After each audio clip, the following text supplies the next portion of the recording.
Boa noite a todos, sejam todos muito bem-vindos mais uma vez ao nosso canal Luz e Lei Divina Ser Luz, o nosso canal de Umbanda. Vamos aí voltar ou começar o nosso plantão de dúvidas. Só para vocês entenderem, né? O que é importante é vocês entenderem.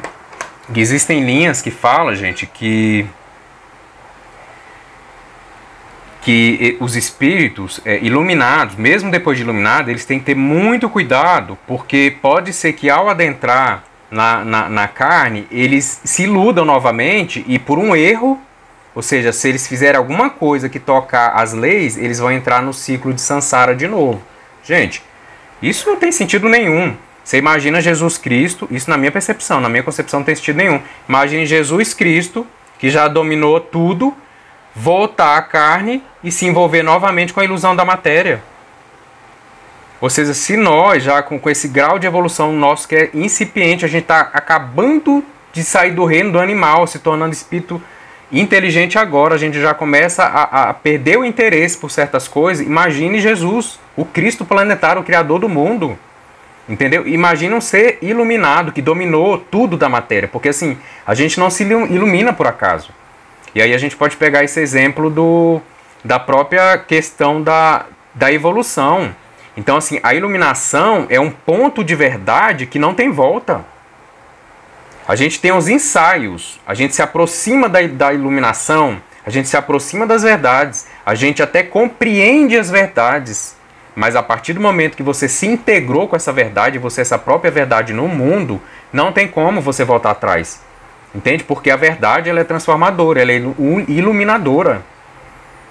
Então é mais ou menos dizer que assim que Jesus, fazendo uma comparação, gente, até desculpa pelo exemplo estapafúrdio, mas assim, é mais ou menos dizer isso, que Jesus vai voltar na Terra e vai se divertir com as coisas da carne, com os prazeres da carne, que isso vai ter algum poder com ele. Ou então que um adulto com certo grau de evolução, de espiritualização, vai olhar para um carrinho, vai lembrar da infância dele e vai querer de novo o carrinho para brincar. Então, assim, na verdade, do mesmo jeito que a gente, quando vai se tornando adulto, as coisas da nossa infância, elas perdem o interesse para a gente. Imagine vocês um espírito de alto grau de evolução, que já está iluminado. As coisas da carne, para ele, não tem mais interesse nenhum, não tem atração nenhuma isso. Né? E assim, não dá nem para comparar, porque a gente ainda pode ter algum saudosismo da nossa infância. Mas quando a gente se trata de verdade, de iluminação, não há que se falar em cair de novo na ilusão da carne. Muito pelo contrário, eles se tornam espíritos missionários. Por isso mesmo são eles os escolhidos para vir, para nos dar a direção, e eles voltam, porque de onde eles estão, eles trabalham muito mais pela gente do que estando presos na matéria. Entende? Então aqui eles estão muito mais limitados. Lá eles estão fazendo muito mais o que eles podem fazer para nos auxiliar. Como assim a gente entende?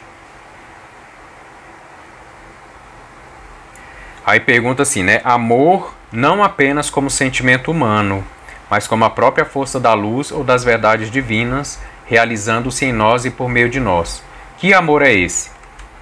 Pois eu volto a pergunta para você. Gente, nós estamos tão limitados na sensação. Olha, a gente acabou de sair dos reinos onde predominava o instinto e as sensações. Aí nós saímos do princípio inteligente, dos reinos anteriores, o reino animal, e nós estamos no nosso primeiro ensaio como ser inteligente, como ser consciente. Então, como falar de amor se o próprio Olodumaré é amor? Se a própria força da luz cósmica divina é o amor? Então, o que a gente pode fazer? Ensaiar os caminhos que nos levarão a compreender muito mais além, bem mais à frente, o que é o verdadeiramente amor. E como que Deus engendrou esse plano, como Oxalá co-criou esse mundo para ensinar a gente a despertar para o amor. O amor de uma mãe por um filho, amor de um filho por uma mãe, por um pai, entende? Então assim, a gente está ensaiando um nível de sentimento que a gente chama de amor, que é tão limitado que o nosso amor está muito... na verdade, ele precisa do retorno para ser amor. Olha o quanto limitado a gente está. Então, assim, eu só consigo amar quem me ama de volta. Então, assim, mas são ensaios necessários. É o que a gente fala no nosso livro Diálogo com a Luz. Existe, gente, a ilusão que ela é o suficientemente necessário. que são esses ensaios aqui. A gente experienciar ser pai, ser mãe, por isso que as reencarnações vêm trazer também essa democracia divina, vamos dizer. Então todo mundo tem que ser tudo, muitas vezes, para experimentar tudo de todo, para poder medir e construir dentro de si mesmo o que isso significa. Porque o amor de uma mãe para um filho é diferente do amor para um pai. Assim, então por isso a gente vai experienciar o amor de um filho, entende? Um amor de um relacionamento. Então, olha, tantas formas de amor que a gente tem para a gente ir sintetizando a melhor essência que a gente pode sentir como o amor humano. Para um dia, lá na frente, a gente entender o que é o amor divino. Porque assim, não tem nem como a gente falar desse sentimento ainda. Então, realmente, a gente prefere falar do amor divino como a própria força da luz cósmica divina, que ainda é inconcebível para a gente. E quando a gente fala de luz cósmica divina, a gente está falando da própria reflexão de todos os atributos de Olodumaré, que são perfeitos, são divinos, são plenos, são amorosos, são puros e são justos. Então a luz traz essa para a gente não personificar, porque Olodumaré não tem personalidade, não tem forma. Então é para a gente abstrair um pouquinho. Então a gente fala desse amor como essa força da própria luz cósmica divina agindo em toda a criação, respeitando, obviamente, cada ciclo de cada ser dentro do nível de compreensão que ele tem condição de ter. Ok? Pergunta: como é o umbral inferior? Existe uma lei hermética que ela fala o seguinte: assim em cima como embaixo, né? E essa lei, apesar de não ser uma lei espírita, mas, enfim, os espíritas concebem e compreendem isso. Por que a gente pode falar com plena convicção de que assim em cima como embaixo, assim embaixo como em cima? Vocês lembram quando a gente estudou que o princípio de tudo que existe aqui vem de um molde que é espiritual? Tudo que é criado aqui nasceu primeiro no plano da ideia, que é o plano da mente. E a mente é um atributo do espírito, que é criador.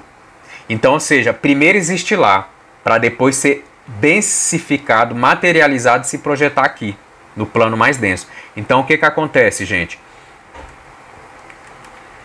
Assim em cima como embaixo, porque o que está aqui é um reflexo de lá. Assim embaixo como em cima, porque o que está aqui é o efeito do reflexo. Ou seja, é o reflexo, é o efeito da causa que está lá em cima. Então, assim em cima como embaixo. E dentro desse princípio, o que a gente vai entender? Os umbrais, que são reflexos também. Nós somos um reflexo da espiritualidade. Então, tudo que está lá nos umbrais tem uma reflexão do que existe.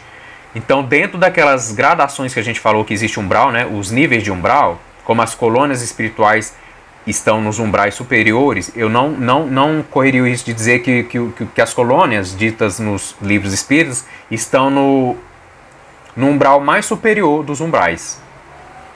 Eu até acho que sim, mas eu não tenho certeza sobre isso, então prefiro não arriscar nesse ponto. Mas o que eu falo para vocês? Imagine um mundo que ainda é material, mas bastante feliz, bem organizado, onde todo mundo faz parte, coopera.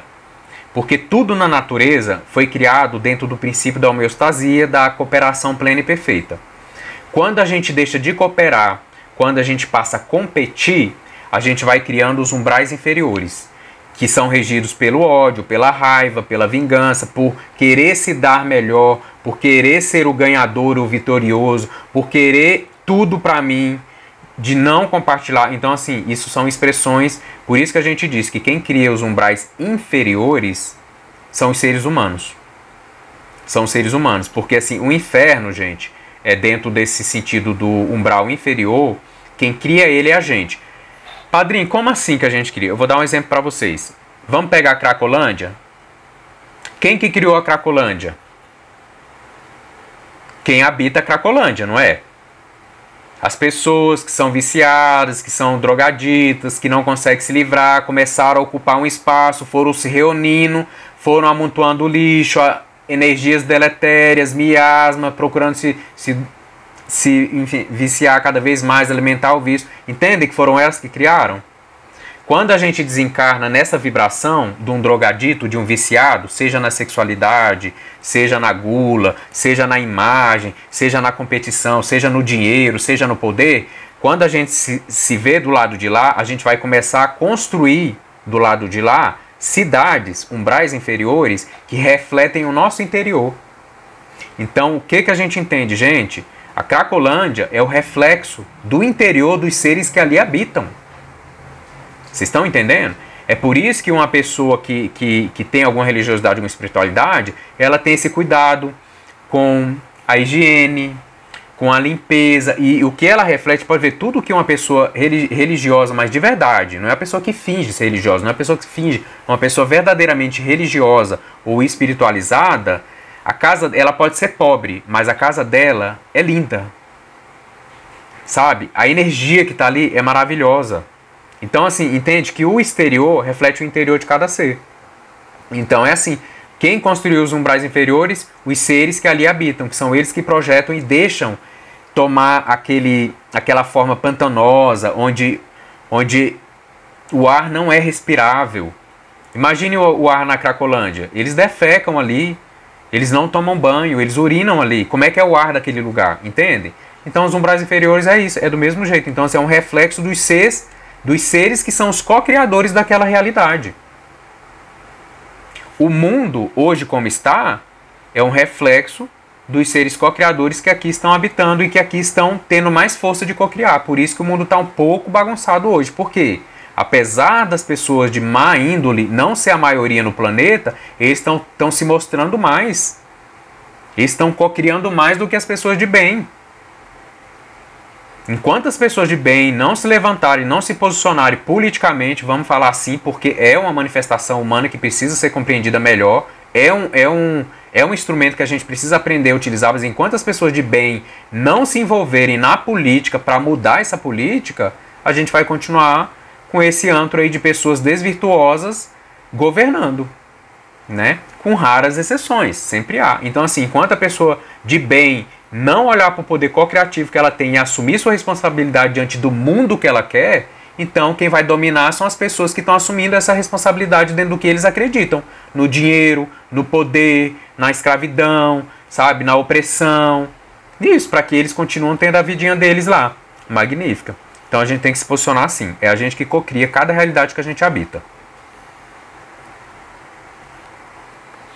A Beatriz perguntou, bem colocado, Beatriz, até por causa que o exemplo que eu trouxe, a gente esclarece ele melhor. A Beatriz perguntou se é possível uma pessoa, por exemplo, ter uma casa muito limpinha, uma casa bem arrumadinha, bonita, às vezes até com quadros, obras de artes e tal, e ainda assim ser uma casa com energia pesada, negativa e tal. É sim. Quer ver um exemplo? Hitler. Hitler era vegetariano. Hitler só ouvia música clássica.